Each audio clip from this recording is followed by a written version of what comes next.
Hello and welcome to Reshaping Elegance. My name is Jennifer Bruton, and today I will be discussing corsetry's impact on modern fashion.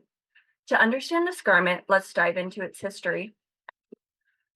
By the 1600s, a garment known as stays or bodices began to be popularized, starting with the upper class and moving down the social ladder. This garment was in a conal shape, stopping about the waist, with tabs continuing past it. It was boned with baleen or whalebone.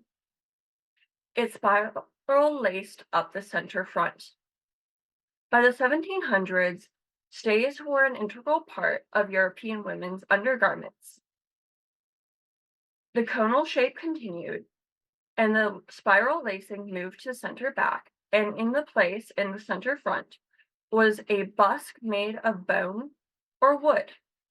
The early 1800s saw a transition period between stays and corsets. 1828 is the first recorded use of the term corset. We see metal eyelets beginning to be used, which allowed for tighter lacing than its predecessors. By the mid-1800s, we see the hourglass silhouette firmly in place. We also first see the use of split busks, which were two metal pieces on either side of the opening, one with pegs sticking out and one with hooks to go around it. This allowed for easier dressing. The last part of the century is the most iconic silhouette we see. It is very similar to its mid-century counterparts. By the 19-teens, we see the neckline and hip line of the garment dropping to suit the changing silhouette. The mid-1900s continued to wear corsets, often with bras. It wasn't about until 1960s when shapewear became internalized in the form of diet culture. Today we see corsets as underwear and outerwear, sometimes in popular culture, sometimes in subgenres. What are some modern misconceptions and media portrayals? Often, period dramas and media portray corsets as a source of discomfort, harm, or even torture to women. But they weren't as bad as media would like you to think. Historically, corsets were worn under a garment called chemise, which made them it would prevent rubbing on skin. Also, corsets were seasoned. This was a process of breaking them in. They would be worn for small increments of time, increasing until they were comfortable and adapted to the wearer's body.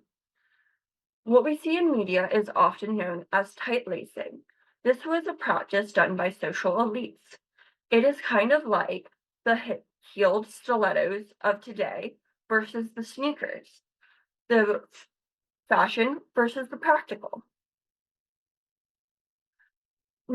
We think Victorians had a really small waist because the majority of surviving corsets were under 30 inches. But is this really true? Because a lot of surviving garments are sample sizes, which tend to be smaller, or junior sizes, which weren't worn as much. There are hundreds of examples of corsets and dresses with waistlines over 30 inches. Corsets were complex in their structure and often customized for an individual wearer's needs. Some Victorian doctors like to blame corsets for all sorts of medical conditions, including infertility, organ displacement, tuberculosis, etc.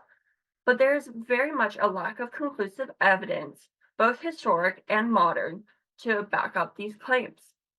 An interesting additional note is that some doctors in the Victorian era used stays or corsets or a cage-like metal structure to help patients with spinal deformities that were likely scoliosis. In modern day, we see corset tops come and go in trends, such as the subculture of 90s punk, who used underwear as outerwear as a form of rebellion.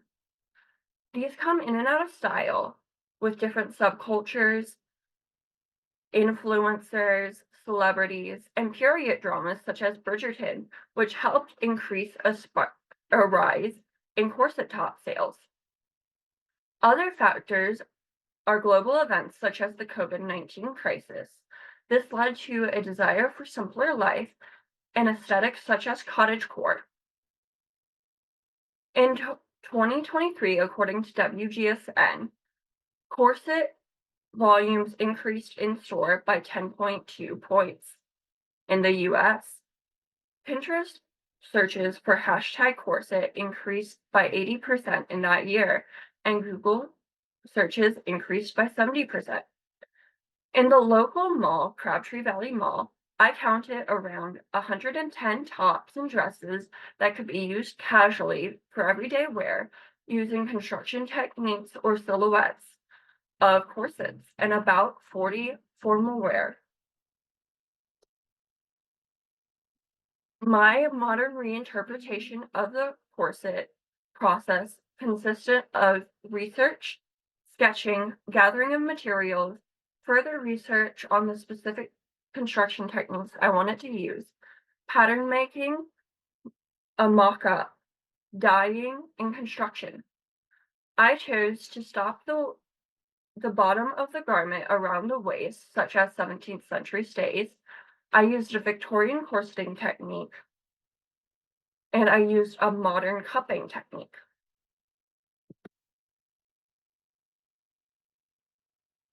Here you can see my vision board that consisted of pictures that helped inspire me, either due to their silhouettes, technique, coloring, or something else that I would care to get into but don't have the time to.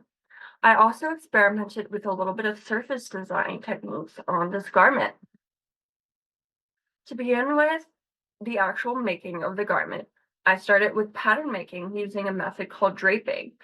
Draping, we take the fabric and place it on top of a dress form to find the shapes we need to construct the garment.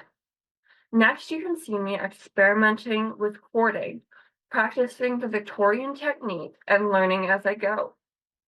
After I was happy with my ability in this technique, I created a mock-up, which is a prototype in fashion, to see if I was happy with my pattern.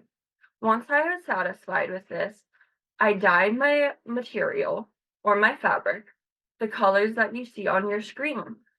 I also experimented with a resist dye technique, but decided to scrap that as I did not feel that fit what I wanted. Getting into the actual construction of the garment, I cut and sewed my pieces together. After doing this for both sides of the garment, I attached them, and then I inserted boning into boning channels. I used a metal spring steel boning on it that was very flexible, but also gives a lot of support. After inserting my boning, I inserted metal eyelets or down either side of the center back.